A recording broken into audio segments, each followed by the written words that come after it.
Hello friends, नमस्कार। स्वागत है आप सभी का हमारे यूट्यूब चैनल पर। मैं हूं एस.के. वर्मा और आज की वीडियो में हम बात करेंगे क्लास 10th के लिए क्लास 12th के लिए जियोग्राफी सब्जेक्ट के बारे में, भूगोल सब्जेक्ट के बारे में आज हम बात करेंगे। और जो विद्यार्थी क्लास 12th में हैं और जिन्होंने आर्ट्स ले रखी है और आर्ट्स में जिनके पास जो जियोग्राफी सब्जेक्ट है, तो हम जियोग्राफी के अंदर आज आपकी जो बुक है भारत के लोग और अर्थव्यवस्था, आपकी बुक का ये नाम दिया हुआ है। और इस बुक के अंदर आपका जो चैप्टर 4 है, जिसमें चैप्टर का नाम है मानव बस्तियाँ। आज हम इस चैप्टर को पढ़ेंगे। तो इस चैप्टर को कंप्लीट नहीं करने वाले, और इसमें मैं मोस्ट इम्पोर्टेंट जो क्वेश्चन बनते हैं छोटे पर्सन उनको बता रहा हूँ। तो पहला क्वेश्चन हम पढ़ेंगे। वैसे मैं क्वेश्चनों का नंबर नहीं डाल रहा, टाइटल डाल रहा हूँ मैं अलग अलग। जैसे आपका पहला प्रश्न बनता है मानव बस्ती का अर्थ। तो एक प्रश्न बनता है कि बताइए मानव बस्ती का अर्थ क्या है। तो मानव बस्ती का अर्थ आपको पढ़ना चाहिए किसी भी प्रकार और आकार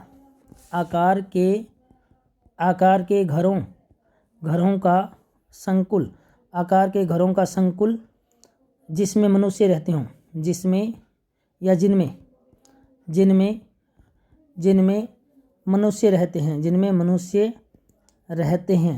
मनुष्य रहते हैं।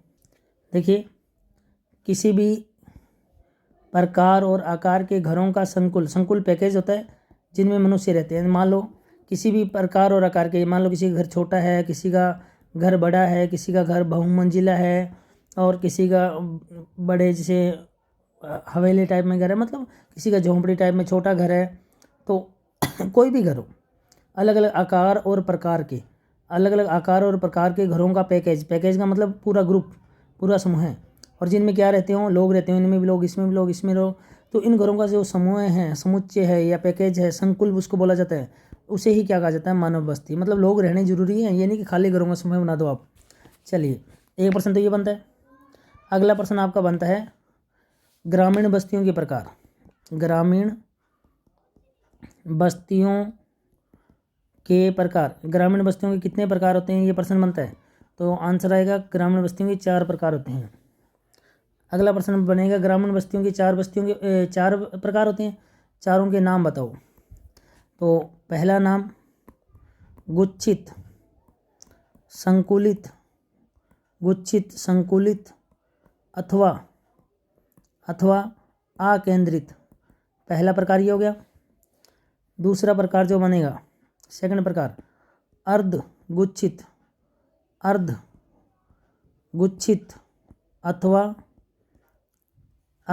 अथवा विखंडित, ये दूसरा प्रकार बन गया। तीसरा प्रकार बनेगा पल्लीकृत, और जो चौथा प्रकार बनेगा परिक्षिप्त अथवा एकाकी। ये 3 प्रश्न आपके बन गए अभी तक। पहला, मानव बस्ती का अर्थ क्या है। दूसरा, मानव ग्रामीण बस्तियों के प्रकार कितने हैं, तो 4 प्रकार हैं। अगला प्रश्न बन गया उन 4 प्रकारों के नाम लिखिए। चलिए, अगला प्रश्न आपका बनता है गुच्छित बस्तियां किसे कहते हैं, प्रश्न ये बनता है। तो देखो, गुच्छित बस्तियां कौन सी है। मान लो आप गांव में जाओ, तो मान लो देखो, इधर गांव में क्या है, मान लो इधर खेत बने हुए हैं, चारों तरफ क्या बने हुए हैं, खेत बने हुए हैं, ठीक है। और बीच में एक एरिया ऐसा है जहाँ पर काफ़ी सारे घर बने हुए हैं, कच्चे मकान, पक्के मकान, जिनमें कुछ गलियाँ भी हैं, ठीक है। तो इस ग्रुप को, इस क्षेत्र को क्या कहा जाएगा, गुच्छित बस्तियाँ। इसको क्या जाएगा, ये संकुलित रूप हो गया, इसमें बहुत सारे मकान शामिल है। पर हाँ, ध्यान रखिएगा, इसमें खेत खलियान जो हैं, खेत हो गए, कोई खलियान हो गए, कोई चारागाह हो गया, वो अलग है। उनसे अलग जो जगह हैं उसमें जो लोग बसे हुए हैं उसे कहा जाएगा गुच्छित बस्तियाँ। यानी एक गुच्छा बना हुआ है, इसे कहा जाएगा गुच्छित बस्तियाँ। ये अलग अलग प्रकार के हो सकते हैं। मान लो ये ऐसे बसा हो तो आयताकार हो सकता है, और मान लो कई बार ऐसा होता है भी यहाँ पर घर है, इधर घर है, इधर घर है, इधर घर है, इधर घर है, इधर, ये इस तरह से एक पेड़ की आकृति अरिया आकृति बन जाए। इस आकृति को क्या कहा जाता है? अरिया आकृति। ऐसे हो सकता है रेखिक, ऐसे भी स्ट्रेट भी बसा हो सकता है गाँव। ठीक है, तो ये गुच्छित बस्तियाँ क्या है? गुच्छित बस्तियाँ हैं। तो आपकी बुक में कुछ एग्जाम्पल दिए हुए हैं गुच्छित बस्तियों के। जैसे आपको नाम दिया हुआ है कि आप मध्य इंडिया में बुंदेलखंड जो है, बुंदेलखंड जो है उसमें कुछ इस तरह की मतलब बस्तियाँ मिलेगी।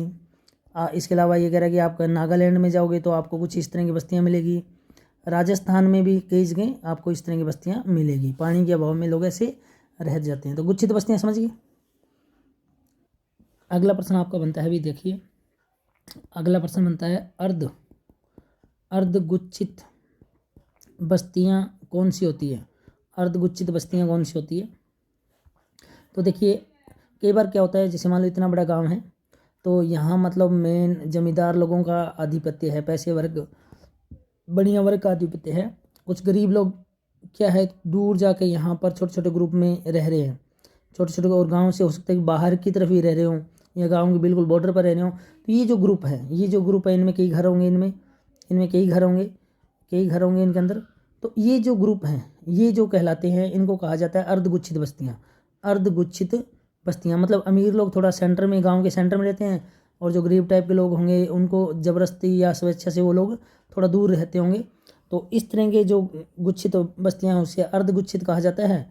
और ये मेन एग्जाम्पल कुछ मिलेगा आपको गुजरात में, कुछ राजस्थान के इलाकों में मिलेगा एग्जाम्पल।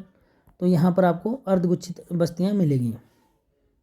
अगला देखिए भी गुच्छित बस्तियाँ होगी। अगला प्रश्न आपसे पूछा जा सकता है कि बताइए पल्ली बस्तियाँ कौन सी होती है? पल्ली बस्तियाँ, तो पल्ली बस्तियाँ कौन सी होती है? देखो कई बार ऐसा होता है कि गांव से थोड़ा दूर कुछ लोग यहाँ पर आके रहने लगे, जिसको हम लोकल लैंग्वेज में ढाणी बोल देते हैं। कुछ 2-4 घरों का समूह है, 2-4 घरों का समूह ढाणी। ढाणी को अलग अलग लैंग्वेज, देखो अलग अलग एरिया में जाओगे तो अलग अलग नाम बोलेंगे। जैसे राजस्थान में ढाणी बोला जाता है, किसी और एरिया में जाओगे तो इसे पाना बोला जाता है, किसी और एरिया में जाओगे तो पाड़ा बोला जाता है, कई जगह इसको पाली बोलते हैं, कई जगह इसको नगला बोलते हैं, नगला बोला जाता है। मेनली ये ढाणी होती है, मतलब कुछ लोग यहाँ रहते हैं, 2-4 घर या 5 घर होते हैं। ठीक है, तो ये पल्ली बस्तियाँ होती है। इसके अलावा आपको ये ज़्यादातर मिलेंगे गंगा के मैदान, गंगा के मैदानी एरिया में मिल जाएंगे। छत्तीसगढ़ में आपको देखने को मिल जाएंगे, छत्तीसगढ़ में। इसके अलावा हिमालय जो है ना, हिमालय की जो निचली घाटियाँ हैं, निचली घाटियाँ, उन घाटियों में आपको ये देखने को मिल जाएंगे। अब नेक्स्ट प्रश्न बनता है, ये प्रश्न काफ़ी इंपॉर्टेंट है, परिक्षिप्त बस्तियाँ कौन सी होती है? परिक्षिप्त बस्तियाँ कौन सी होती है? तो आपने कई बार देखा होगा कुछ लोग क्या होते हैं दूर, जैसे मान लो जंगलों में कुछ झोंपड़ियाँ बना के रहने लगे, ज़्यादा घर नहीं होते, उसे परिक्षिप्त कहेंगे। इसके अलावा कई बार ऐसा होता है कुछ लोग खेतों में जाके ढाणी बना लेते हैं, जिसको अपनी पल्ली भी बोलते हैं, अथवा छोटी झोंपड़ियों में खेतों में रहते हैं। कुछ पहाड़ों पर, जैसे पहाड़ है उनके ढलानों पर कुछ घर बना के रहने लगे, ये सब परिक्षिप्त हैं। कुछ दूर जाओगे तो कोई चारागाह है, बड़ा सारा खेत है, उसमें 2-4 घर या सिंगल घर भी है तो भी वो क्या कहलाएगा? परिक्षिप्त बस्तियाँ। और ख़ास तौर से ये कहाँ होता है, जैसे मेघालय वगैरह में जाओगे चट्टानी है, उत्तराखंड में जाओगे पहाड़ों पर कोई एक जगह कुछ लोग रहते होंगे, उत्तराखंड में। इसके अलावा हिमाचल प्रदेश में, केरल में ये लगभग वहाँ होता है। जैसे मान लो ये पहाड़ है और यहाँ पर थोड़ी सी जगह मिल गई, यहाँ पर लोग रह रहे हों, या बड़ा सारा खेत है या चारागाह है, यहाँ पर 2-4 घर हों, तो इसे क्या कहेंगे? ये जंगलों में कुछ घर हैं, झोंपड़ियाँ हैं, परिक्षिप्त बस्तियाँ कहा जाएगा, परिक्षिप्त बस्तियाँ। अगला आपका प्रश्न बनता है, मोस्ट इम्पॉर्टेंट प्रश्न बनता है, एक आपको प्रश्न दिया होगा कि मानव भूगोल के मूलभूत सिद्धांत, मानव भूगोल के मूलभूत सिद्धांत नामक बुक है ये कोई पुस्तक है। इसमें कितने प्रकार के नगरीय बस्तियाँ, नगरों में रहते हैं नगरीय बस्तियाँ, कितने प्रकार के नगरों की परिभाषा दी हुई है? मानव भूगोल के मूलभूत सिद्धांत नामक इस पुस्तक में कितने प्रकार के नगरों की परिभाषा देख सकते हैं? तो उत्तर आएगा 10 प्रकार के नगर। ये एक प्रश्न बन गया, कितने प्रकार के नगर? 10 प्रकार के नगर।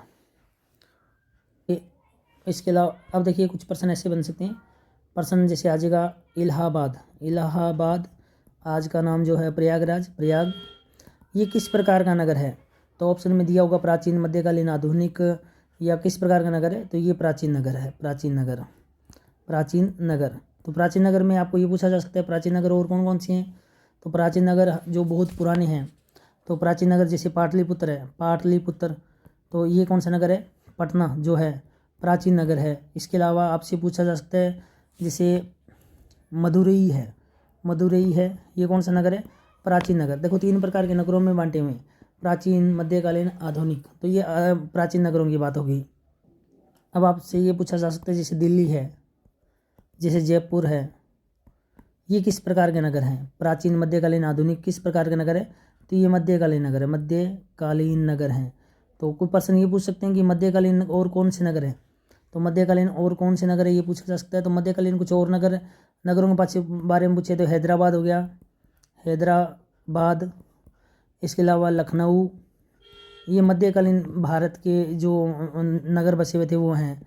जैसे आगरा हो गया, जैसे नागपुर हो गया, तो इनको आप याद कर लीजिएगा। अब आपसे मान लो पूछ लिया जाए गोवा, गोवा, सूरत, ये किस प्रकार के नगर हैं? तो जी ये आधुनिक नगर हैं, क्योंकि ये अंग्रेजों ने आगे बसाए थे, आधुनिक नगर। तो अंग्रेजों के टाइम के जो नगर है वो आधुनिक नगर है। तो पर्सन ये पूछ सकते हैं और कोई एग्जांपल गोवा सूरत के अलावा? तो गोवा सूरत के अलावा जैसे दमन है, दीव है, पौंडीचेरी है, ये सारे नगर कौन से हैं? आधुनिक नगर हैं। इसके अलावा प्रश्न पूछ सकते हैं कि 3 जो हैं नोड वाले 3 नोडीय नगर कौन से हैं? तो 3 नोडीय नगर देखो भारत की स्थिति के अनुसार 3 जो नगर देखें, भारत की स्थिति के अनुसार हम 3 नगरों को देखें। देखिए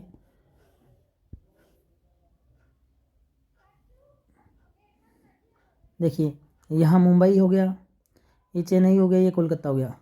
तो ये 3 जो नगर हैं, ये 3 टर्मिनल वाले नोड वाले नगर हैं, ये मेन मतलब भारत को कनेक्ट करने वाले नगर है। तो नोडीय स्थिति वाले नगर कौन से हैं? चेन्नई, जिसका नाम पहले मद्रास था, कलकत्ता, जब आज का नाम कोलकाता है, और बम्बई आज का नाम मुंबई है, ये चेन्नई है। ठीक है, ये नोडीय स्थिति वाले नगर हो गए। ठीक है जी। अब एक प्रश्न आपसे ऐसे पूछ सकता है 2011 की स्थिति के अनुसार बताओ भारत में, 2011 की स्थिति के अनुसार बताओ भारत में नगरीकरण का स्तर का प्रतिशत क्या था? नगरीकरण का स्तर कितने प्रतिशत था? तो कितने प्रतिशत था ये प्रश्न पूछ सकता है। तो 31.16%। आपको ये छोटे छोटे प्रश्न याद होंगे तो बड़े प्रश्न कर पाओगे। कितने प्रतिशत था? 31.16%। अब आपसे प्रश्न पूछा जा सकता है कि प्रथम वर्ग का नगर या फिर प्रथम वर्ग का नगर या फिर ओनली नगर किसे कहा जाता है? प्रथम वर्ग का नगर या नगर किसे कहा जा सकता है, इसे ये पूछ सकते हैं। तो भाई 1 लाख से अधिक नगरीय जनसंख्या वाले नगरीय केंद्र को क्या कहते हैं? नगर या प्रथम वर्ग का नगर कहते हैं। प्रश्न पूछा जाएगा प्रथम वर्ग का नगर या नगर, प्रथम वर्ग का नगर या ओनली नगर किसे कहा जाता है? तो मतलब जहाँ पर 1 लाख से अधिक जनसंख्या हो, 1 लाख प्लस जनसंख्या हो, उसे नगर या प्रथम वर्ग का नगर कहते हैं। अब प्रश्न ये पूछ सकते हैं कि बताओ, ये चलो ठीक है नगर हो गया, प्रथम वर्ग का नगर हो गया, अब बताओ महानगर किसे कहते हैं? तो महानगर देखिए जहाँ पर जनसंख्या कितनी हो, 10 लाख से ज़्यादा और 50 लाख से कम हो, मतलब 50 लाख के का इर्द गिर्द हो, तो इसे क्या कहा जाएगा? जिसमें जनसंख्या 10 लाख से ऊपर और 50 लाख से नीचे हो तो इसे महानगर कहा जाएगा, महानगर। अब प्रश्न पूछ सकते हैं कि बताओ मेगा नगर किसे कहा जाता है? मेगा नगर तो जहाँ जनसंख्या कितनी हो, 50 लाख से अबव हो, 50 लाख से ऊपर हो जहाँ जनसंख्या, उसे क्या कहा जाएगा? मेगा नगर कहा जाएगा, मेगा नगर। अब प्रश्न ये बनता है कि भारत की 60% से ऊपर की जनसंख्या, या फिर ये रिवर्स बना लो इस प्रश्न को, प्रश्न ये बना लो कि जो भारत का, अभी मैंने ये बताया था आपको 3 प्रकार के नगर हो गए, प्रथम वर्ग का, महानगर और मेगा नगर। तो इसका प्रथम वर्ग का नगर या ओनली नगर बोल दो, क्योंकि नगर के बाद महानगर और महानगर के बाद में मेगानगर। इसमें कितने परसेंट जनसंख्या निवास करती है? तो 60% जनसंख्या तो यहीं निवास करती है। और अगर मेगानगर की पूछा जाए, मेगानगर मतलब ज़्यादा बड़े हो गए, तो यहाँ पर लगभग 21% के लगभग, कितने परसेंट? 21% के लगभग, 21.0% या 21% बोल दो, इतनी मेगानगर में रहती है, इतनी जनसंख्या। एक बड़ा प्रश्न ये बनता है कि 1,84,84,00,000 इतने लोग, 1,84,00,000 लोग, इतने काफ़ी लोग हो गए। इतने लोगों के साथ सबसे बड़ा नगरीय संकुल कौन सा है?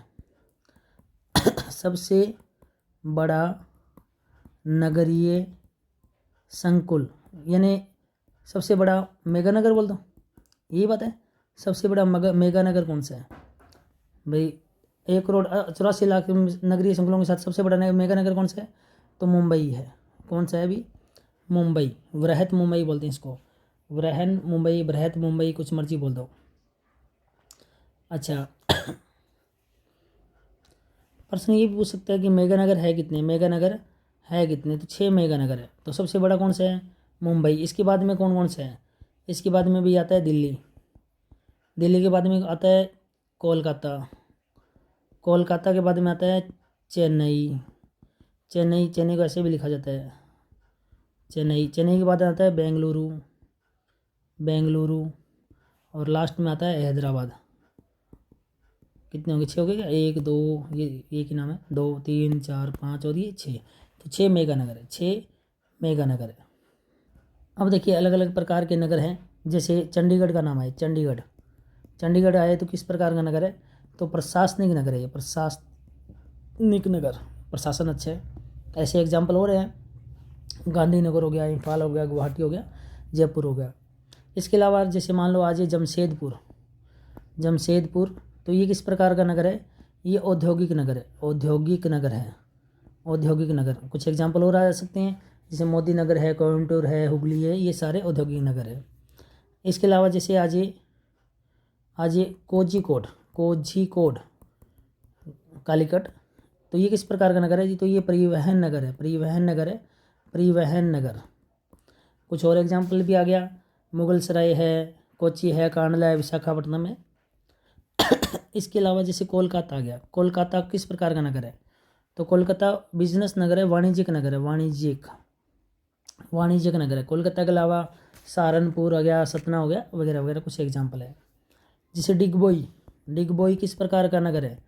डिगबोई के बारे में आज ही तो खनन नगर है, क्योंकि यहाँ पर खनन ज़्यादा होता है। डिगबोई हो गया, ठीक है। डिगबोई के अलावा सिंगरौली हो गया, झरिया हो गया, रानीगंज हो गया, अंकलेश्वर हो गया। इसके अलावा जैसे आज अम्बाला, तो ये छावनी नगर है, पूछे जाएंगे किस प्रकार का नगर है? छावनी, जालंधर है, महू है, बबीना है, उधमपुर है, ये छावनी नगर है, क्योंकि छावनी ज़्यादा बसी हुई है, ठीक है। इसके अलावा आपसे पूछ लिया जाए, जैसे वाराणसी, तो ये किस प्रकार का नगर है? तो ये भी धार्मिक नगर है, धार्मिक या सांस्कृतिक। कुछ एग्जाम्पल और पूछ ले, जैसे अमृतसर है, मथुरा है, मदुरै है, पुरी है, अजमेर है, कुरुक्षेत्र है, हरिद्वार है, वगैरह वगैरह। जैसे रुड़की पूछ ले, कोटा पूछ ले, तो ये शैक्षिक नगर है, शिक्षा से जुड़े हुए नगर हैं, शैक्षिक, नालंदा जैसे शैक्षिक नगर है। वाराणसी है, अलीगढ़ है, पिलानी है, ठीक है। इसके अलावा नैनीताल का पूछ ले, नैनीताल का, मसूरी का, तो ये पर्यटन नगर, नैनीताल, मसूरी, शिमला, पंचमढ़ी, जोधपुर, जैसलमेर, उटी, माउंट आबू, ये सब क्या है? पर्यटन नगर हैं। तो कुल मिला के इतना कुछ था आपके इस लेसन के अंदर। तो आज हमने बताया आपको क्लास 12th के लिए, जो 12th के विद्यार्थी हैं उनके लिए बताया। आपका एक लेसन है मानव बस्तियाँ, 4th लेसन है ये आपकी जो जियोग्राफी बुक है 12th क्लास के लिए, और भारत के लोग और अर्थव्यवस्था। तो इसमें मैंने मोटी बातें बताई कि क्या क्या प्रश्न इंपॉर्टेंट पूछ सकते हैं, छोटे प्रश्न बताए हैं। हालांकि पूरा लेसन कवर कर दिया है मैंने आपको इसके अंदर ही, ठीक है। तो आप इस वीडियो को देख लो, आपको काफ़ी मदद मिलेगी। और ये एक बार फिर बता देता हूँ, ये वीडियो थी 12th क्लास के विद्यार्थियों के लिए जो जियोग्राफी के स्टूडेंट है, और उनके लिए जियोग्राफी का ये हमारा जो लेसन था 4th मानव बस्ती, इसको हमने कंप्लीट किया। तो डियर स्टूडेंट, इस वीडियो में इतना ही। अगर वीडियो अच्छी लगी हो तो लाइक करें, कमेंट करके अवश्य बताएं, शेयर करें अपने साथियों तक, और बेल आइकन अवश्य दबा लें। बेल आइकन दबाने से आपको लेटेस्ट वीडियो का नोटिफिकेशन मिलता रहेगा। आज की इस वीडियो में इतना ही। नेक्स्ट एक अन्य वीडियो के साथ फिर मुलाकात होगी। तब तक के लिए बाय, टेक केयर।